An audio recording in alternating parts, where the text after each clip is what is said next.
The transport ship landed at Centauri Research Station with a soft hum that vibrated through the metal floors. Dr. Sam Rivers stepped out of the passenger compartment, carrying a single travel bag and a data pad containing his assignment details. The station stretched out before him like a massive wheel spinning slowly in space, its corridors filled with beings from across the galaxy. Sam had dreamed of this moment for years. The Centauri Research Station was the most advanced multi-species facility in known space, where the brightest minds from dozens of worlds worked together on projects that could change the future of galactic civilization. As a human linguist, Sam felt both excited and nervous about joining such an elite group. The station's reception area buzzed with activity. Tall, blue-skinned Andorians discussed quantum mechanics near a viewing port. Small, furry creatures called Pixians scurried between workstations, their tiny hands manipulating complex equipment. In one corner, a group of crystal-based beings from the Silicate Collective communicated through patterns of colored light that flashed across their surfaces. Dr. Rivers, welcome to Centauri Station. A human woman in a crisp uniform approached him. Commander Lisa Park had been running the station for 3 years, and her reputation for fairness and efficiency was known throughout the sector. I hope your journey wasn't too difficult. Thank you, Commander. The trip was smooth and I'm eager to begin working, Sam replied, adjusting his bag on his shoulder. Commander Park smiled and began walking toward the main corridor. Excellent. You'll be working primarily with our xenobiology team on communication pattern analysis. Your expertise in alien languages will be invaluable for our current research projects. As they walked through the station's main hub, Sam marveled at the diversity around him. The corridors were designed to accommodate different species, with varying ceiling heights, atmospheric controls, and specialized equipment. Everything was clean, organized, and humming with productive energy. Your primary partners will be 2 Veltharian researchers, Commander Park continued. The twin sisters Kira and Zara are among the finest xenobiologists in their field. They've made significant contributions to our understanding of interspecies genetic compatibility and communication evolution. Sam nodded, familiar with some of their published work. The Veltharians were known throughout the galaxy for their advanced scientific capabilities and their distinctive appearance. They stood about 6 feet tall with pale silver skin that seemed to shimmer in certain light. Their eyes were large and dark, and they possessed an extra set of arms that made them incredibly efficient at complex laboratory work. Here we are, Commander Park said, stopping at a laboratory entrance marked with symbols from multiple languages. Ladies, I'd like you to meet Dr. Sam Rivers, our new linguistics specialist. The laboratory was spacious and filled with equipment Sam didn't recognize. Along one wall, screens displayed genetic sequences and molecular structures. In the center of the room, 2 identical figures worked at a large table covered with samples and testing devices. The Veltharian sisters turned simultaneously, and Sam immediately understood why they were considered remarkable, even among their own species. Kira and Zara were identical in every visible way, from their silver skin to their graceful movements. They wore matching laboratory coats over simple gray clothing, and their forearms moved with practiced coordination as they set down their work. Dr. Rivers. Welcome, said the sister on the left, who Sam assumed was Kira based on the name tag on her coat. Her voice had a musical quality common to Veltharians, with subtle harmonics that made their speech sound almost like singing. We look forward to working with you, added Zara, stepping forward with a polite smile. We have heard good things about human linguistic abilities. Sam smiled and extended his hand in the human greeting gesture. Thank you both. I'm excited to contribute to your research. I've read several of your papers on genetic communication patterns and they're fascinating. The sisters exchanged glances, and Sam caught a brief expression that might have been amusement. Kira shook his hand with one of her primary arms while continuing to organize specimens with her secondary hands. How kind of you to say, Kira replied. We hope our work won't be too complex for human understanding. We know your species is still developing its scientific capabilities. The comment struck Sam as slightly condescending, but he maintained his friendly demeanor. I'm always eager to learn. What projects are you currently working on? Zara gestured toward a wall of data displays. We're analyzing communication patterns in recently discovered species, looking for common evolutionary traits that might explain how complex language develops. It requires understanding very subtle biological and social factors. That sounds exactly like the kind of work I hope to be involved in, Sam said enthusiastically. My background is in comparative linguistics with a focus on non-human communication systems. The sisters smiled politely, but Sam noticed them exchange another look. There was something in their expression that suggested they found his enthusiasm amusing rather than impressive. Commander Park, who had been observing the introduction, checked her chronometer. I'll leave you three to get acquainted. Dr. Rivers, your quarters are in section C7. The station operates on a 26-hour cycle to accommodate different species' sleep patterns. Meals are available in the main cafeteria at any time, with options for various dietary requirements. After the commander left, Kira and Zara showed Sam around their laboratory. They explained their current projects with patience, though Sam noticed they often simplified their explanations in ways that seemed unnecessary. When he asked more detailed questions, they seemed surprised by his knowledge. Your understanding of genetic linguistics is better than we expected, Zara admitted after Sam correctly interpreted a complex data sequence. Human education has improved since we last worked with your species. Over the following days, Sam settled into a routine.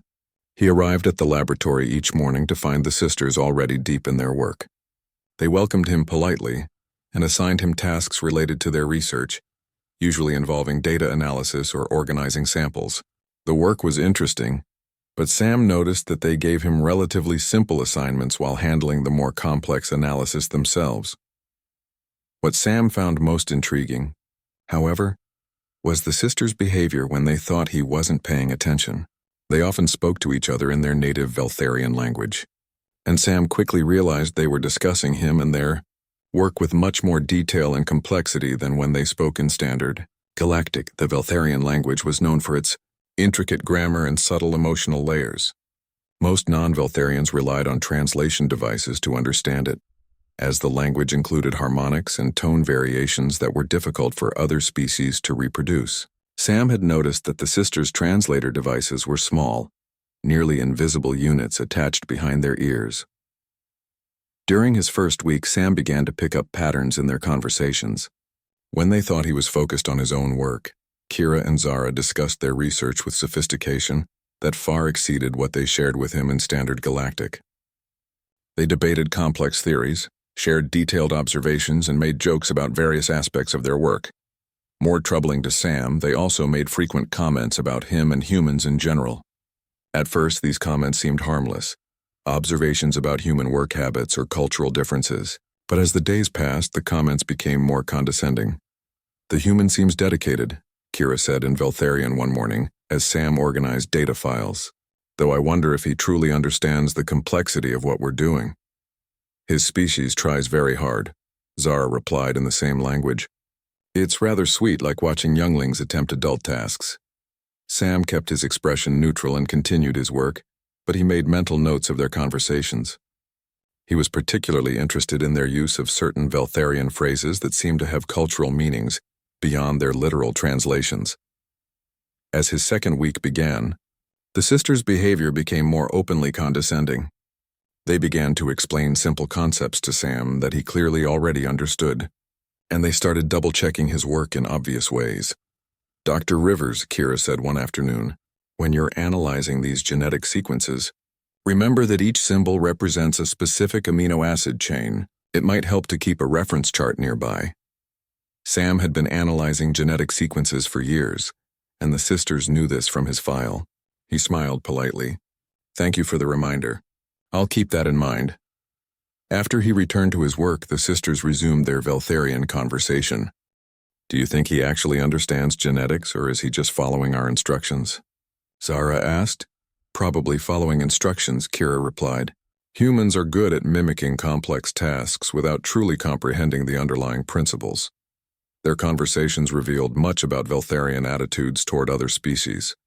Sam learned that they considered themselves intellectually superior to most other races, though they were generally polite about it in public. They found human attempts at advanced science charming, but ultimately limited. By his third week, Sam had developed a fascination with the sisters' linguistic patterns.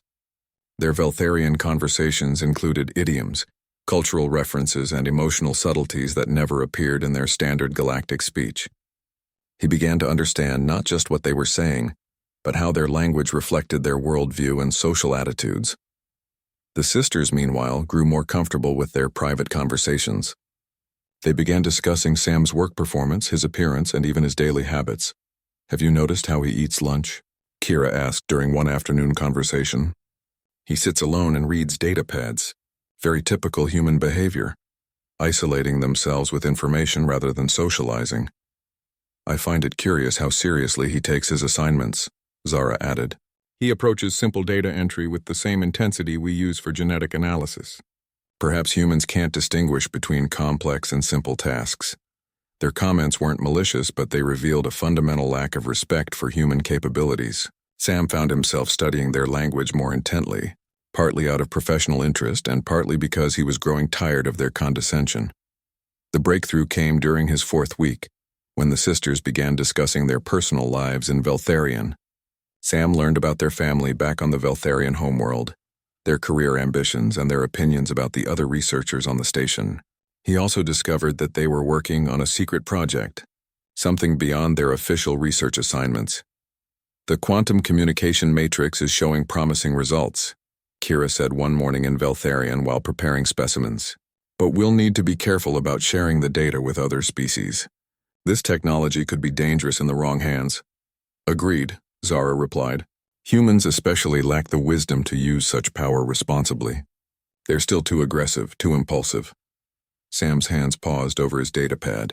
The sisters were discussing technology that sounded far more advanced than anything he'd seen in their official research. Moreover, they were deliberately excluding him and likely other non-Veltharion researchers from this work. Over the next few days, Sam paid closer attention to the sisters' secret project. They worked on it early in the morning before he arrived, and late in the evening after most staff had left. The equipment they used was different from their standard laboratory tools, more sophisticated and carefully concealed. "The human has been asking more detailed questions lately," Zara observed in Veltharion one afternoon. "Do you think he suspects we're working on something beyond our official research?" "Impossible," Kira replied.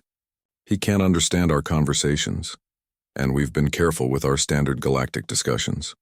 Besides, humans lack the scientific background to recognize quantum communication principles even if they saw them." Their confidence in his ignorance was becoming a liability, Sam realized.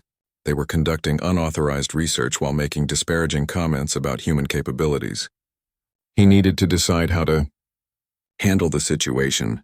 The sisters' behavior toward him remained politely condescending and standard, galactic while becoming increasingly dismissive in their private Veltharion conversations. They began assigning him even simpler tasks, treating him more like a laboratory assistant than a fellow researcher.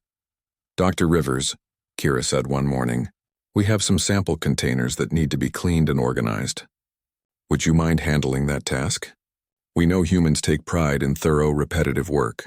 The comment was insulting, but Sam smiled and accepted the assignment.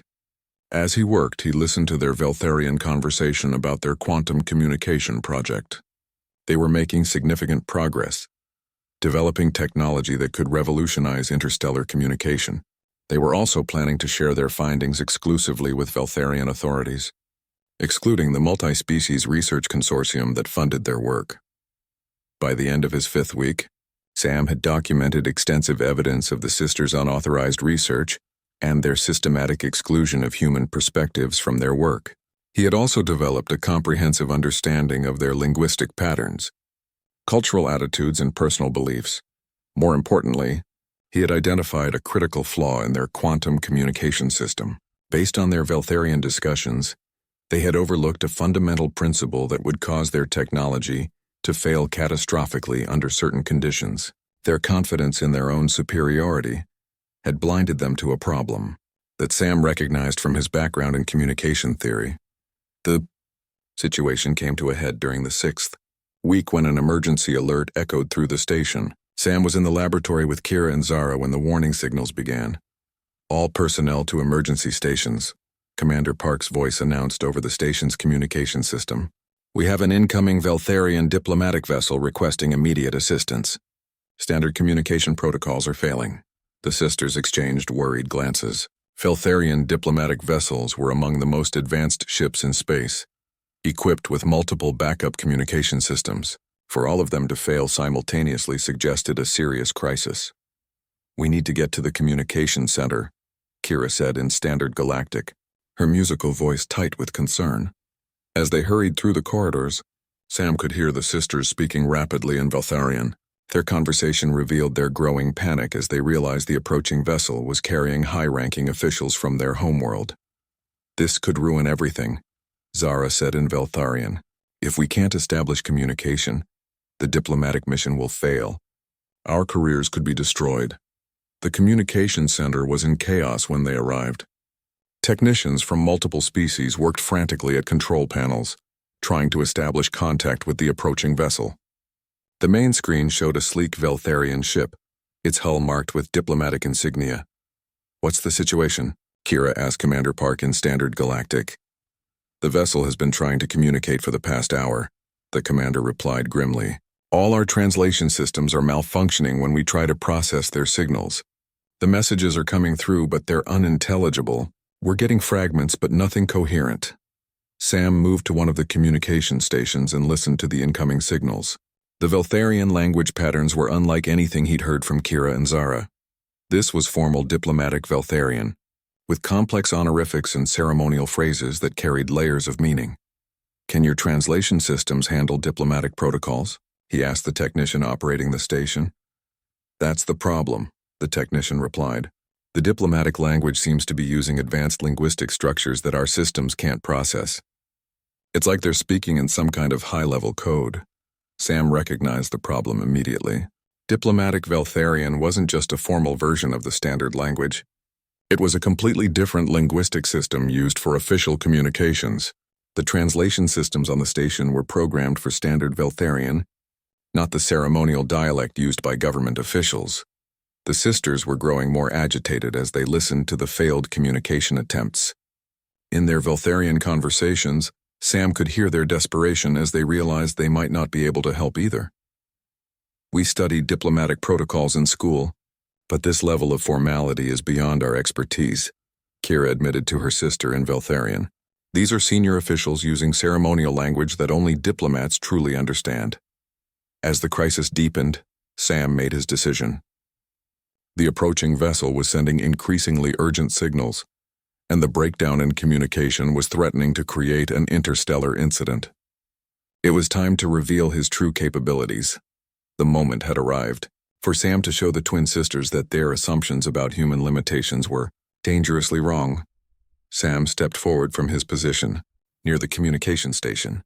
The chaos in the room continued around him as technicians tried desperately to establish contact with the Veltharian diplomatic vessel. Warning lights flashed red across multiple screens, and the tension was growing thicker with each passing minute. "Commander Park," Sam said clearly, his voice cutting through the noise. "I might be able to help with the communication problem." The commander turned toward him, her face showing both hope and confusion. "Dr. Rivers, unless you have experience with advanced translation protocols, I'm not sure how you can assist. This is a highly technical diplomatic emergency." Sam walked calmly to the main communication console. Kira and Zara watched him with puzzled expressions, still speaking quietly to each other in Veltharian about their growing concern for the crisis. "The problem isn't technical," Sam explained to Commander Park. "The translation systems are working perfectly. The issue is that the diplomatic vessel is using ceremonial Veltharian, which is essentially a different language from standard Veltharian. The computer systems can't translate it because they weren't programmed with diplomatic protocols." "How do you know that?" Zara asked, her voice sharp with surprise. Sam looked directly at her and then at Kira. For the first time since arriving at the station, he spoke in perfect, fluent Veltharian. His pronunciation was flawless, his tone carried the proper ceremonial weight, and his grammar demonstrated deep understanding of formal diplomatic language.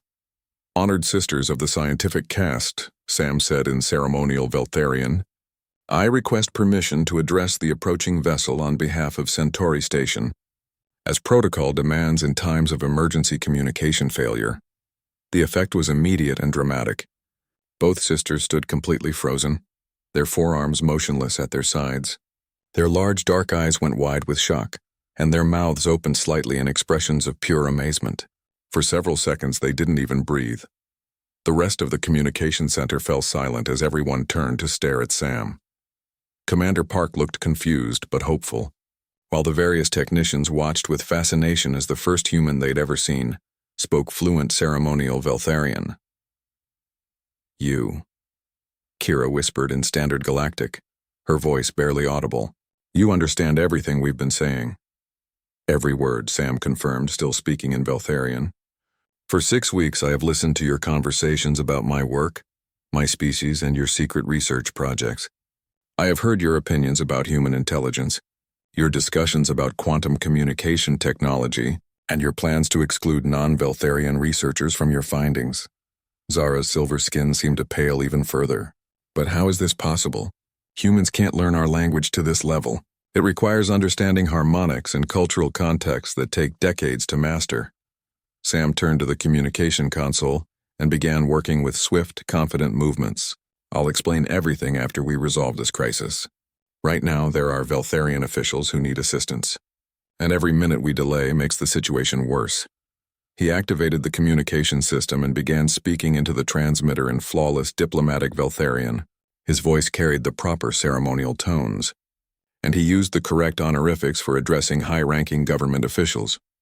"Honored vessels of the Veltharian High Council, this is Dr. Sam Rivers speaking on behalf of Centauri Research Station. We receive your communications and understand your urgent need for assistance. Please state the nature of your emergency so that we may provide appropriate aid." The response came immediately, and Sam listened carefully as a formal Veltharian voice explained their situation. The diplomatic vessel was carrying Ambassador Thyra of the Third Circle, one of the most senior officials in the Veltharian government. Their ship had experienced critical failures in multiple systems, and they needed emergency docking and repair facilities. More importantly, the ambassador was carrying sensitive diplomatic documents that required special security protocols. The delay in communication had created concerns that the station might not be able to provide proper protection for classified materials. Sam responded with appropriate diplomatic language, assuring the vessel that Centauri Station had full diplomatic facilities and would provide all necessary security measures. He coordinated with Commander Park to prepare the diplomatic docking bay and arrange for proper ceremonial reception protocols. Throughout the conversation, Kira and Zara remained frozen in place, listening to Sam navigate complex diplomatic language with ease. He demonstrated not only fluency in ceremonial Veltharian, but also deep knowledge of diplomatic customs, government protocols, and formal etiquette. "The ambassador's vessel will dock in 30 minutes, Sam announced to the room after completing the communication. "They'll need level 7 diplomatic security, ceremonial honor guards, and medical facilities prepared for 3 injured crew members. Ambassador, Thyra will also require a private meeting with Commander Park to discuss the classified materials they're carrying." Commander Park immediately began issuing orders to prepare for the diplomatic arrival. The crisis was over, but the implications of what had just happened were only beginning to sink in.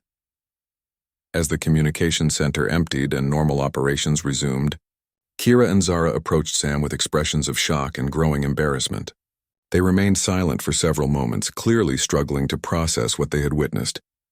"Dr. Rivers," Kira finally said in Standard Galactic, her musical voice trembling slightly, "we owe you an enormous apology. We have behaved terribly toward you for 6 weeks. Sam turned to face them both, his expression calm and understanding. "You behaved according to your assumptions about human capabilities. Those assumptions were incorrect, but I understand why you made them.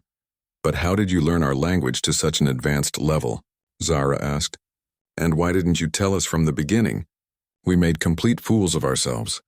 Sam gestured toward a quiet seating area in the corner of the communication center. The 3 of them sat down, and Sam began to explain his background. "Before coming to Centauri Station, I spent 5 years living and working in Veltharian colonies throughout the Outer Rim territories," Sam said. "I was part of a cultural exchange program designed to improve human understanding of non-human civilizations. The program was classified for security reasons, and participants were instructed to keep their backgrounds confidential when taking new assignments." Kira shook her head in amazement. 5 years in Veltharian colonies? That explains your fluency, but why keep it secret from us?" "Initially, I kept quiet because of the security classification," Sam explained.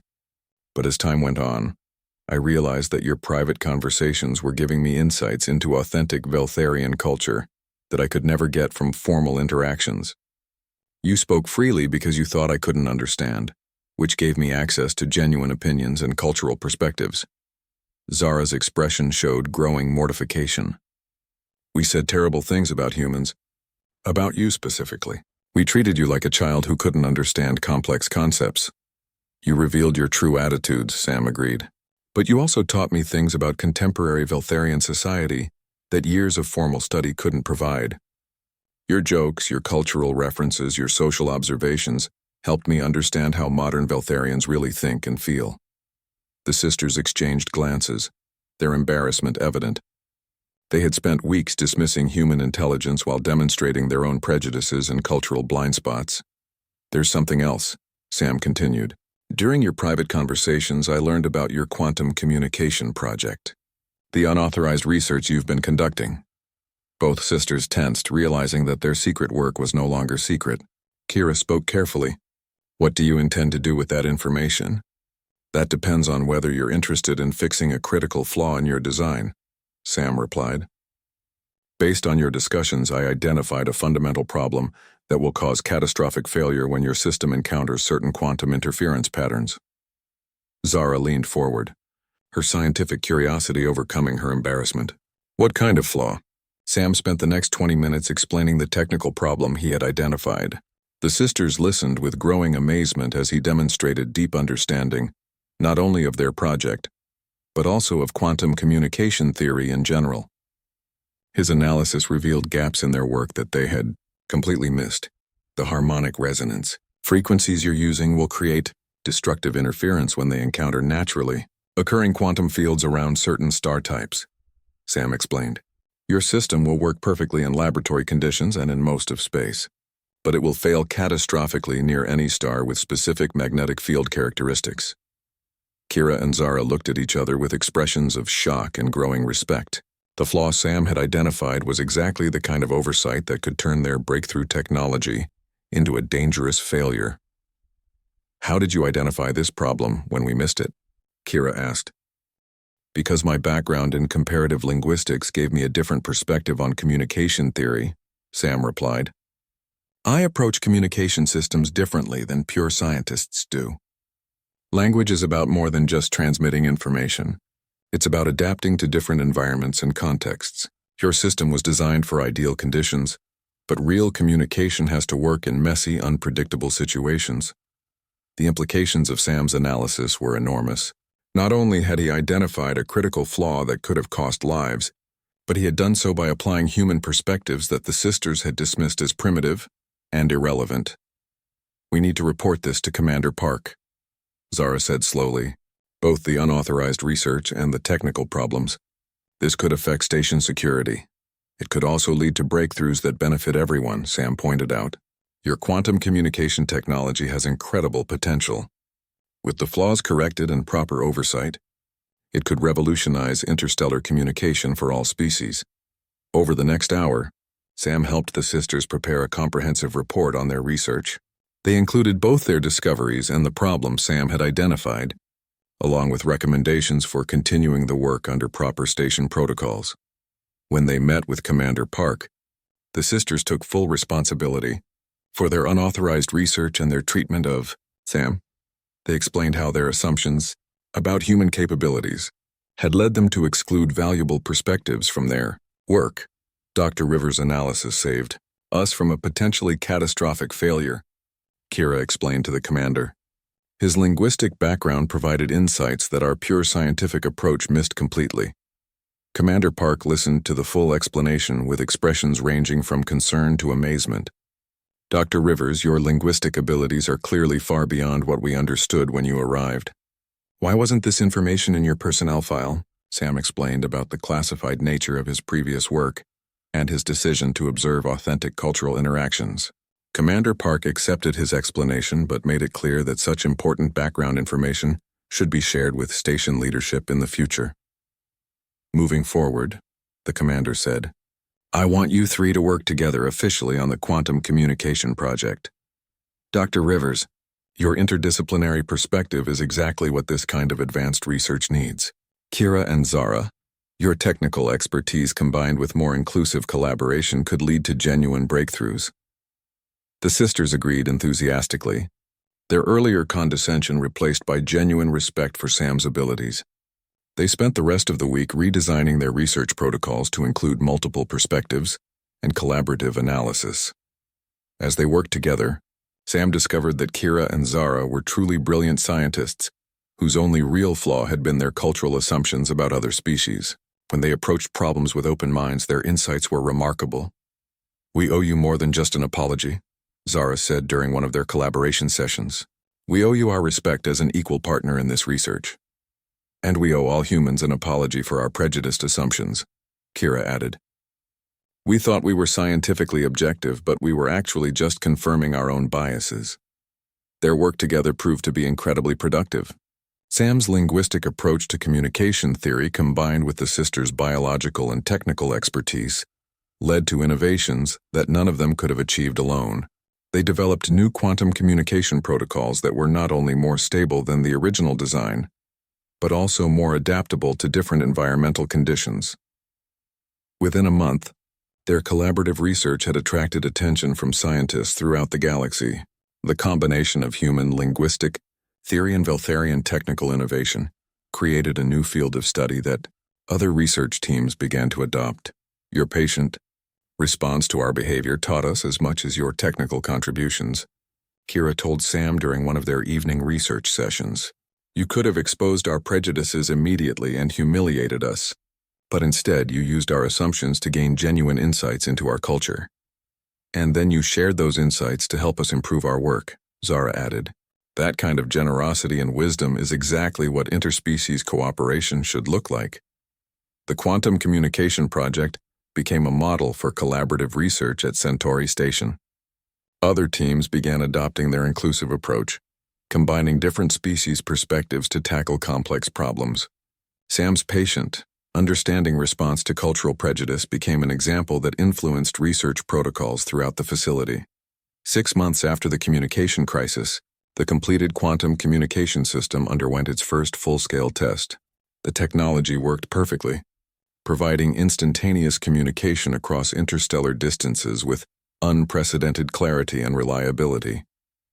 "We couldn't have achieved this without learning to see past our assumptions," Kira reflected as they watched the successful test results.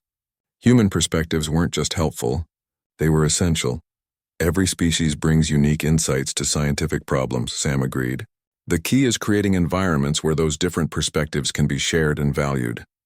The success of their collaboration led to permanent changes in how Centauri Station approached research projects. Multi-species teams became the standard rather than the exception, and cultural awareness training became mandatory for all scientific staff.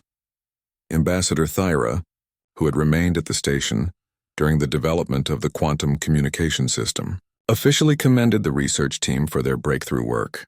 In her formal report to the Veltharian High Council, she specifically praised the collaborative approach that had made the discovery possible. The combination of Veltharian technical expertise and human linguistic innovation represents the best of interspecies cooperation, the ambassador wrote. "This achievement demonstrates that our assumptions about other species' capabilities may limit our own scientific progress." The twin sisters had learned that respect and collaboration produced far better results than condescension and exclusion. Sam had learned that patience and understanding could transform prejudice into partnership. And Centauri Station had learned that diversity of perspective was not just valuable, but essential for breakthrough scientific discovery. As Sam reflected on his experience, he realized that the most important discovery wasn't the quantum communication technology. It was the understanding that genuine scientific progress required not just brilliant minds, but open hearts and humble attitudes toward learning from others. The universe was vast and full of different ways of thinking. Success came not from proving superiority, but from building bridges between different forms of intelligence and insight. In the end, that lesson proved more valuable than any technological breakthrough they could have achieved alone.